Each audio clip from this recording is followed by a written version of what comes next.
Hi, I'm Abby, and welcome to the Homey Podcast.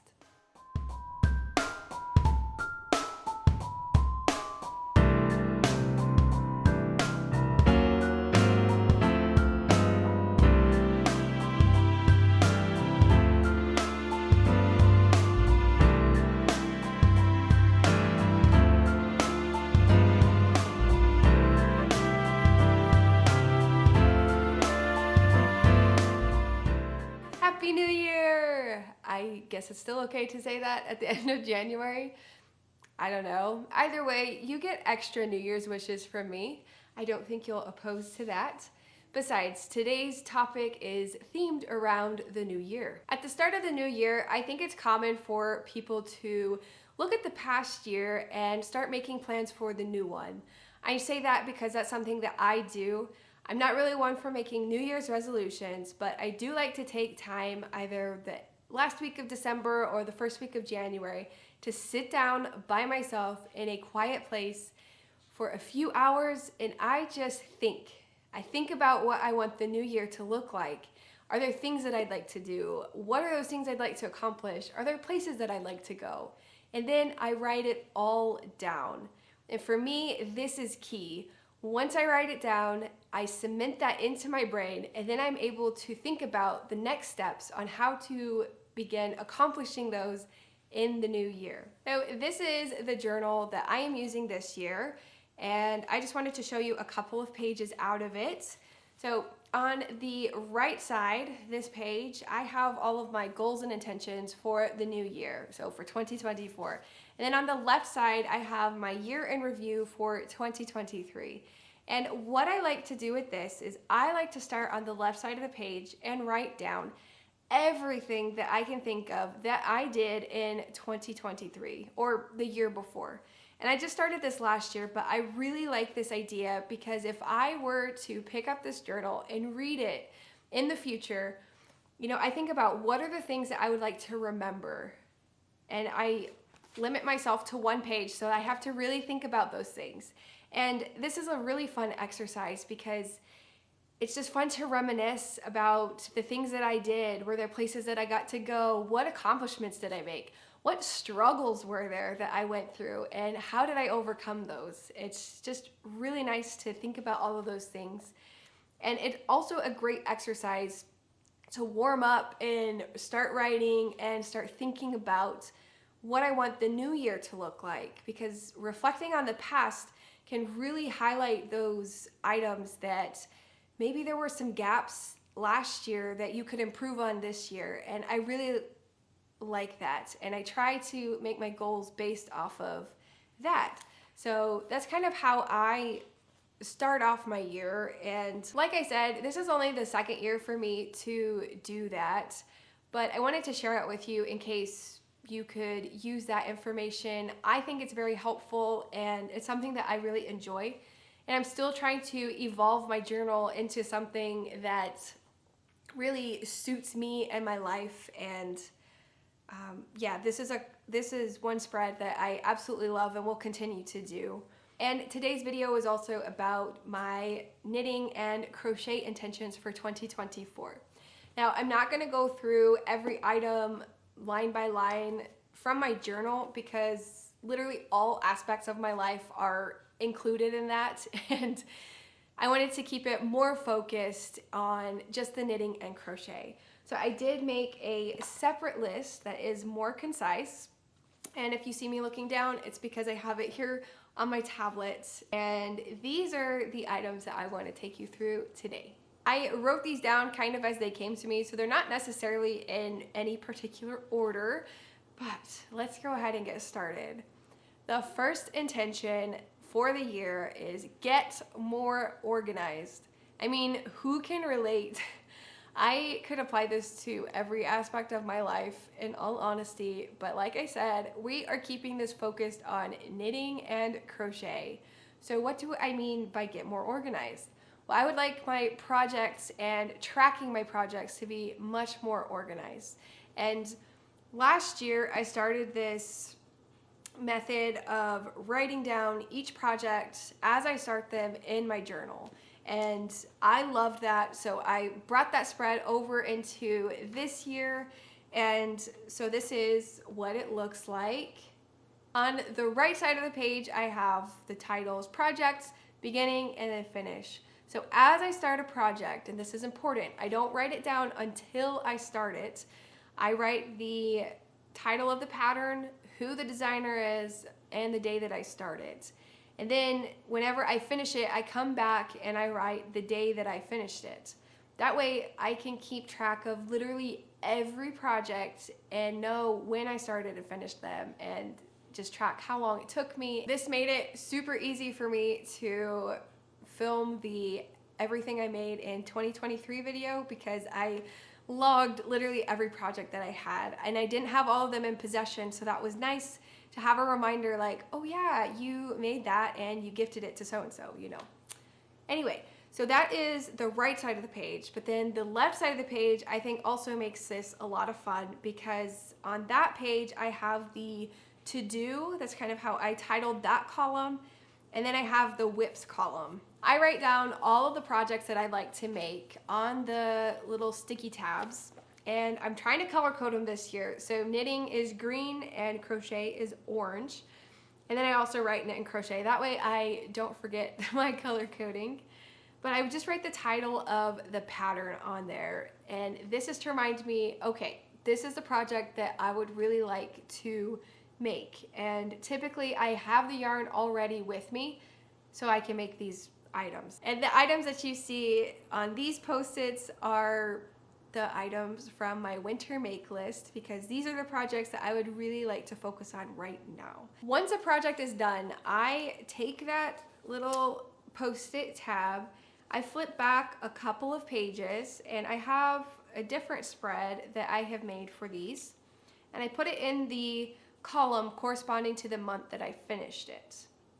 And then my goal is to highlight the day as well. That's why I have the calendar with the dates at the top. So I use this spread, which is titled Published Content, mostly for tracking the YouTube videos that I publish, and I'll put those on the same little sticky notes and write the actual date that I finished them.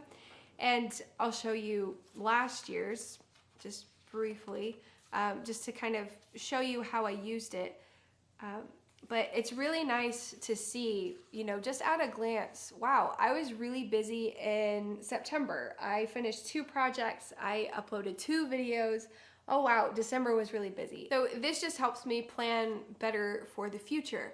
And you might be saying to yourself, wow, that seems so organized, and this took a long time for me to come up with and really think about how I'd like to track things, but it is still evolving. It could improve a lot.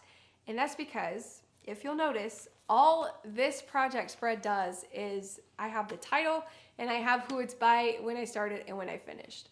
I don't have any of the other project information such as gauge, needles, size, nothing like that. And those things are key, especially if I want to remake one of those projects.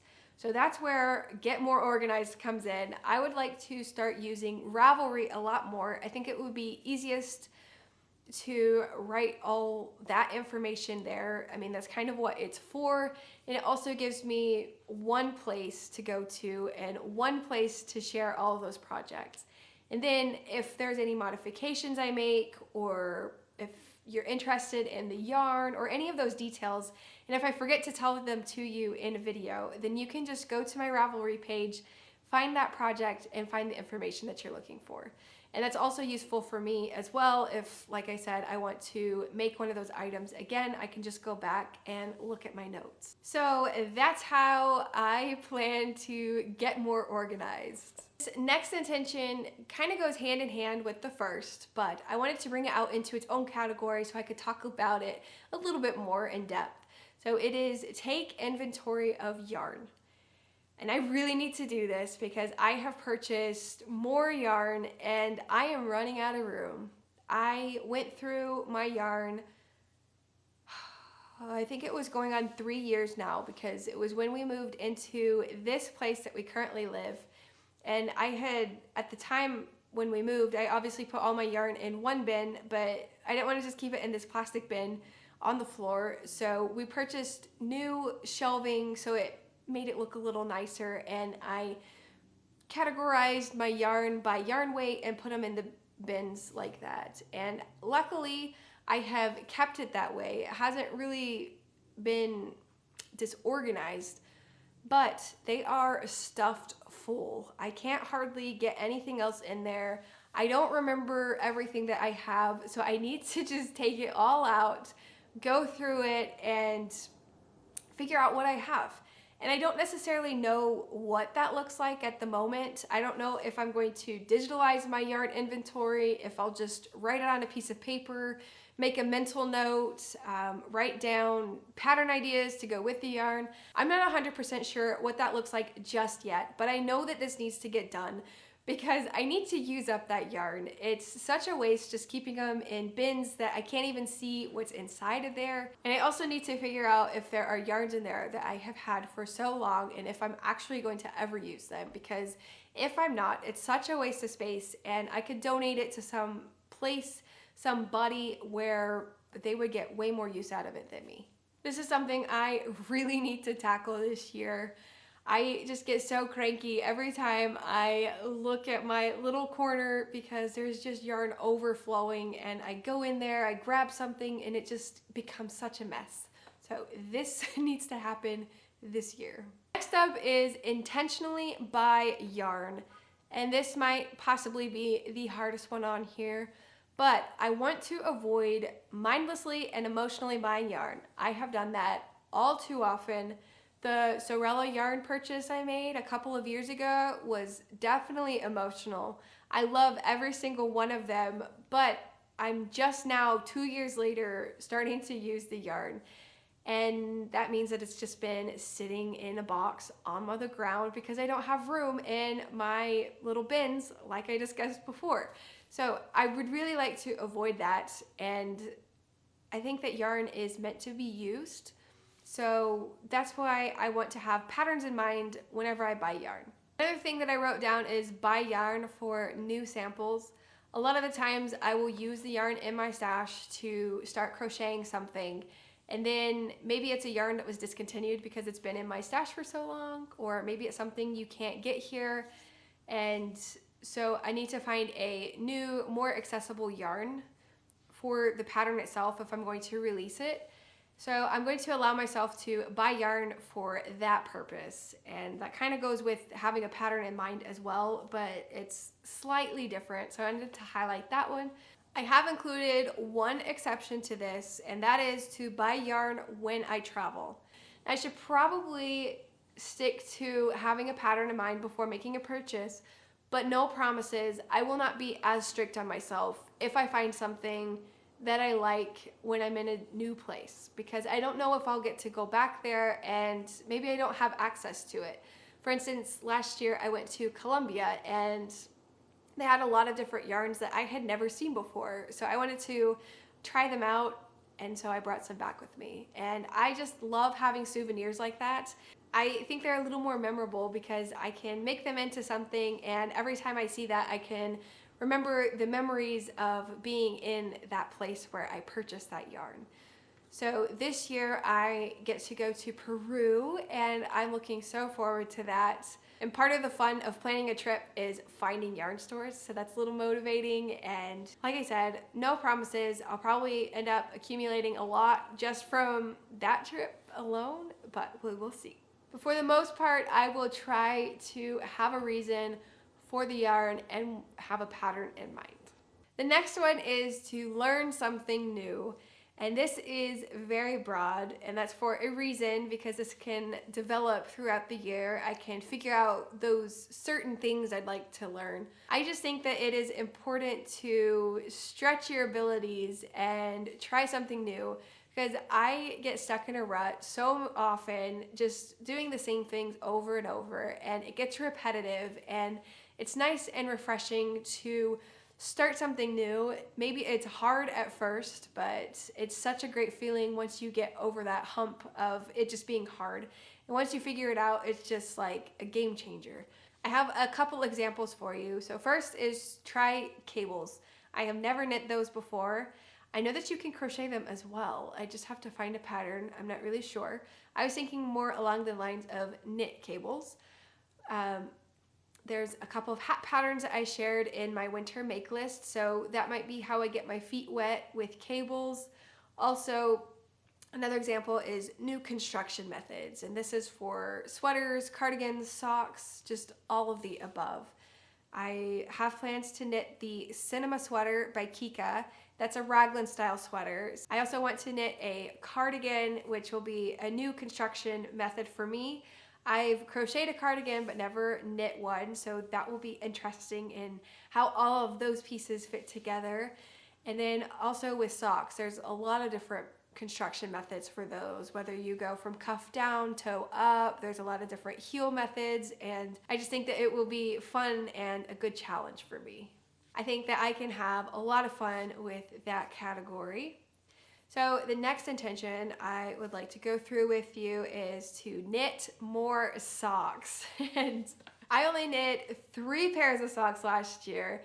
2 of those were for Luis, 1 was for myself, and they were my Christmas socks. That is unheard of, especially years past, because I was always knitting a pair of socks, it seemed. But that was more of my focus then. Obviously, if I'm trying to knit a variety of patterns by different designers and learning something new, then I'm gonna have to branch out further than just socks. But my brother was kind enough to gift this book to me for Christmas, and this is the 52 Weeks of Socks by Lina Magazine, and it is this beautiful, beautiful book. There are so many great patterns in here.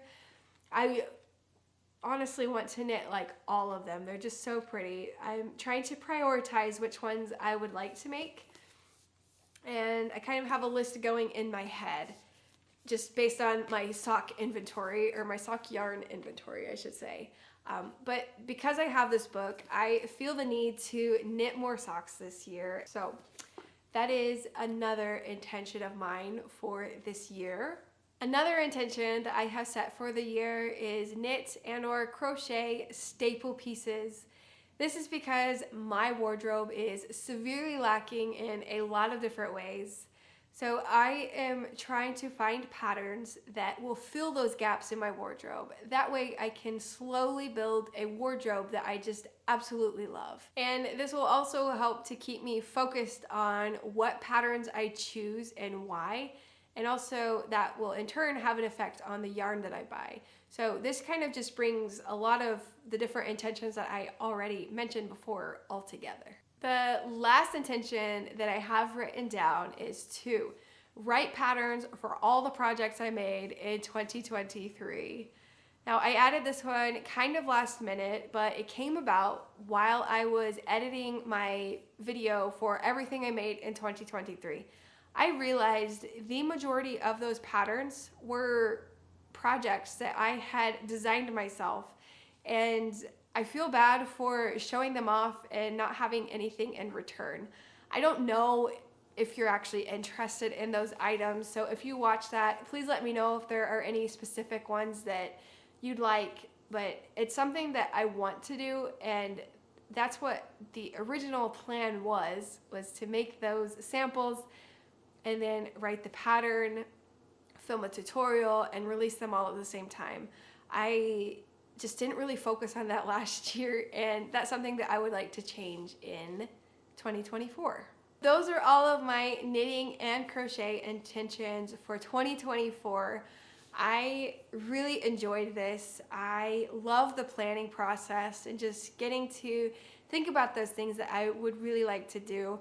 But now comes the hard part of executing and actually following through with the intentions that I set for this year. I'd love to know what you thought about the intentions I have set for this year. Did you have any in common with me? Do you have any different? I would seriously love to know. Please leave them in the comment section below, or you can also DM me on Instagram. I love to chat about all these things. I just want to thank you so much for spending time with me. I had a blast with this video. I love the planning process. It's the executing that is a little bit more difficult, but that's what you guys are for. Y'all hold me accountable, and I'm so appreciative of that. I just want to wish you a good rest of your day, and I hope to see you in the next video.